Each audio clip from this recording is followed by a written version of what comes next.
আসসালামু আলাইকুম রাহমাতুল্লাহ। সম্মানিত বন্ধুগণ, আজকে আমরা মহাগ্রন্থ আল কোরআনুল মাজিদ সূরা হামিম সিজদার 30 নম্বর আয়াত থেকে কিছু কথা শুনবো।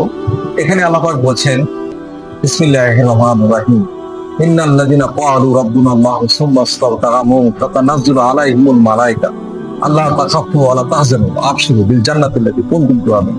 আল্লাহ বলছেন যে নিশ্চয় যারা বললো আল্লাহ আমাদের রব, তার উপরে ইস্তেকাম থাকলো, তাদের জন্য ফেরেশতা অবতীর্ণ হয়, তোমরা ভয় পেও না, চিন্তা করো না, তোমাদের জন্য জান্নাতের সুসংবাদ। বন্ধুগণ, আল্লাহ পাক আমাদের যা কিছু নির্দেশ দিয়েছেন, রাসূল সাল্লাল্লাহু আলাইহি ওয়াসাল্লাম আমাদেরকে যা কিছু করে দেখিয়েছেন, সেই কাজগুলো যখন আমরা অটল থেকে করব জীবনের সকল ক্ষেত্রে, তখন আল্লাহ পাকের তরফ থেকে ঘোষণা আসছে যে তোমাদের জন্য জান্নাতের সুসংবাদ।